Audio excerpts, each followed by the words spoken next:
What's going on, everyone, and welcome to Movie Emporium's TV review of Lovecraft Season 1, Episode 10, Full Circle. Before we begin, if you like my channel, as always, hit the subscribe button to join Movie Emporium. Hit that notification bell at the top to find what's coming next. If you like my channel, of course, hit the like button and comment below on any videos you watch, including this one. So we've come to the end of the first season. It's been quite a journey. There has, as Tick says in the episode, monsters and creatures and ghosts and goblins and ghouls and bears. Oh my, it's been a pretty intense season.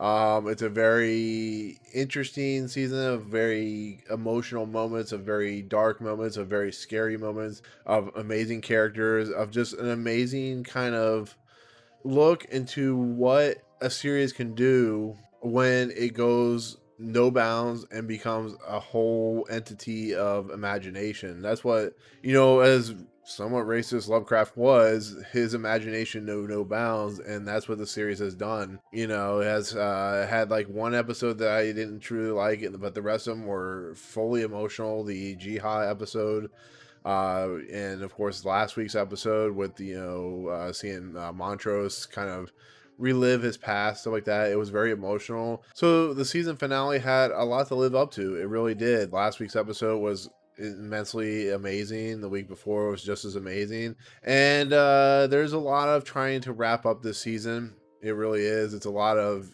parts and pieces that need to kind of conclude upon itself. We need to find out about Abbey and her final conclusion to this becoming, immortal, and Tick's sacrifice, and Letty and her child, and it's just a lot of stuff we have to do with Dee, and of course Hippolyta, and that whole situation with Deanna basically being possessed. And this episode was an interesting one.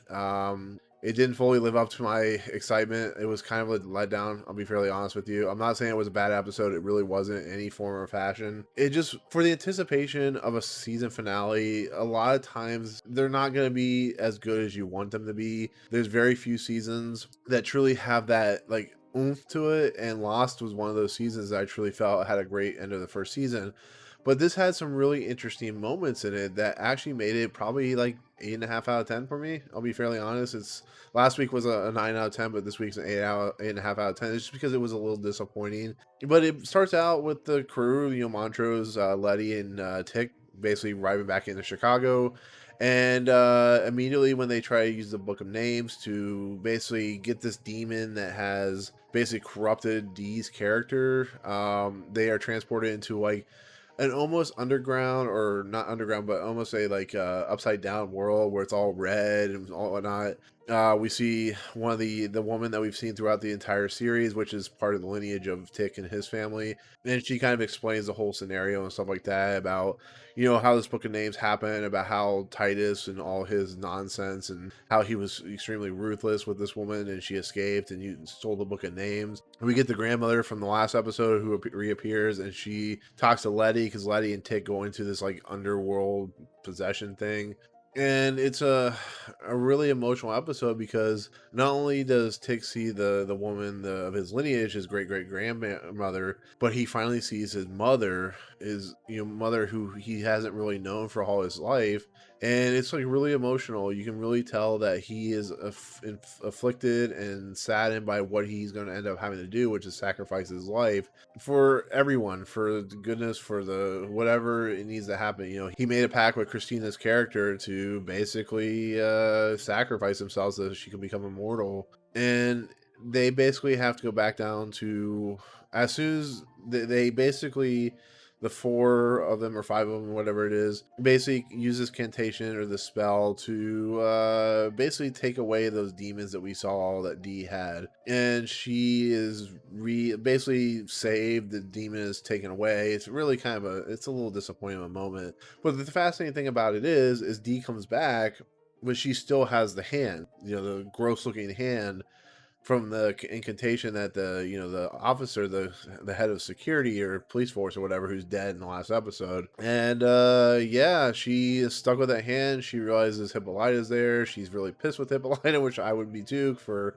basically leaving her. And basically the story has a really cool kind of twist around arc where Hippolyta brings the comic book to Deanna's character, and explains to her the whole kind of going through different dimensions, different worlds, different times, how she was kind of able to, you know, reinvent herself from who she truly is as a woman that was never truly given a way to reinvent herself. So she is basically becoming a new woman, and she gives Dee this opportunity to go into the machine, the the dimensional machine, and it leads to a really cool moment at the end of this episode that which I'll get to at the end. And so after all of this is said and done, we get to the moment where everybody kind of has to go back to Artem, to the original spot of the beginning of this series. And this is where we get Jihad back. I was wondering what happened to her. She comes back, and basically they're going to devise a plan to, you know, maybe not have Christina take his soul to kill him and stuff like that. And there's this weird thing that's been happening with Ruby Baptiste and, of course, Christina. They've had like a romance back and forth, which has been kind of interesting to watch the transformation and stuff like that. And it's never really explained when Ruby Baptiste kisses Christina what exactly is going on. And it's not until later on that we figure it out, but everything starts to kind of wrap up. We see the whole entire crew go to Artem, and they're basically going to set off this plan. And of course, Tick is going to take care of this whole situation, sacrifice himself and stuff like that, or at least attempt to. Earlier, I actually forgot about this. Earlier, there was a whole segment where they, with the cantation, they revive Titus and all the women that we've seen earlier in the episodes, and they rip. Titus tries to escape, but they bring him back, and Tick cuts off a piece of his chest, and they eats it in Artem, which is disgusting. But it's a way for him to get through the spell and stuff like that. It's disgusting. It really is. I like, okay, you really are going there. You're gonna have cannibalism in this. I guess it's part of the series, because if you're gonna have cannibalism, might as well go the full route. Once in Artem, Ruby and Letty go up into the bell tower. Montrose, Jiha, and Hippolyta go into the bridge. Tick goes to the house that's been burned down, that he's going to sacrifice himself. And we basically learn that Ruby, something may have happened to her. It's not really specified, but it's kind of entailed that something happened to her because they have a fight earlier in the episode. And this person, who's most likely Christina, pushes, of course, Letty outside the balcony, and she falls to the ground, but she has that incantation that she can no longer be hurt, so she was able to survive the fall, which is it's kind of like Bran in Game of Thrones, that fall, how he survives that for some reason. And then all the other people, the Montrose, Jiha, and Hippolyta, basically are captured and taken to the castle. And this is where we find out basically that everything has been planned, that Christina has the upper hand. And she starts the spell. She starts the spell that has been kind of predicted by Jiha and stuff like that, by the shaman, as you can say. And there's a pretty graphic moment where Christina basically, as Tick is, he's like attached to this contraption. She cuts both of his arm femoral arteries right here on both sides. I don't know if it's femoral arteries, but she cuts both of these portions of his arm. Starts bleeding. He's going to die, I guess. And she starts her spell, and she starts taking his essence and stuff like that. And Letty comes in. She survived the fall, and she starts doing her incantation to basically keep Christina from being immortal, to kill her and stuff like that. And Jiha basically uses her ability to manifest the demon that she has in her, and she's able to attach Christina to Tick, effectively creating magic to disappear from all the Caucasian white people, which is funny. I think that's an amazing moment when we find that out. And it still leaves Tick dead, as far as we know. Tick could still be alive. We've seen these shows and movies happen before where it's led to believe that Tick is dead, and maybe Jonathan Majors was only assigned for one season. Maybe he'll come back, who knows? But they carry him off, and we see Letty and we see Christina under a bunch of rubble. And this is when we learn that Christina no longer has magic, so she can't escape from this rubble. And I think she still has immortality, maybe? I don't know. Who knows at this point? But we are led to basically pretty much the episode ending with the whole Tick being dead.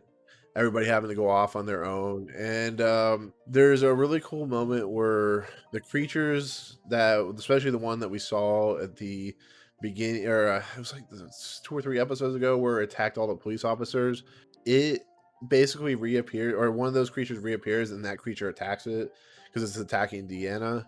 And it stops, and we see like Deanna just stop it and stuff like that. And then it gets to the end of the episode, and that creature appears walking towards Christina, and we see Diana. Cool, interesting. And they walk up on Christina, and the creature's making all these cool noises and stuff like that.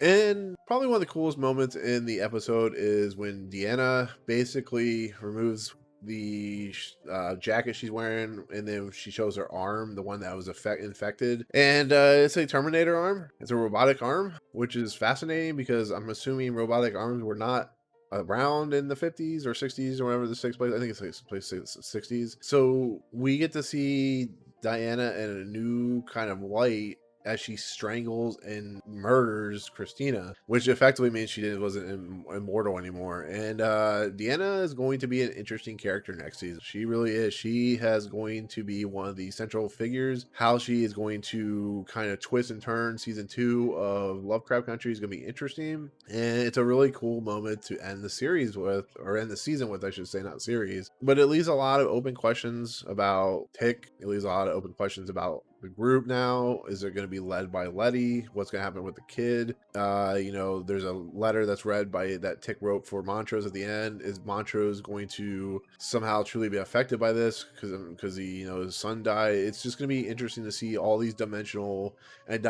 start playing out and see kind of how Misha Green and Jordan Peele are going to craft a season 2, because this season feels like a very contained, very just definitive ending to a series. But like I said, with this series having a season 2, most likely it's going to be interesting to see if Jonathan Majors comes back. Is Jamie Chung going to stay in Chicago or wherever they go? And how is this going to, is there the Braithwaite, is that still going to be a thing? But I have a feeling that season 2 is going to be a continuation of what's good about the series. Now, with season 2 always being kind of the struggle for a series, we'll see if that actually stays true. But with that said, with the way this season ended, I think it still ended on a high note, an 8.5 out of 10. I'm going to give the season a 9.5 out of 10, just for the simple fact that I didn't like season 3 at all.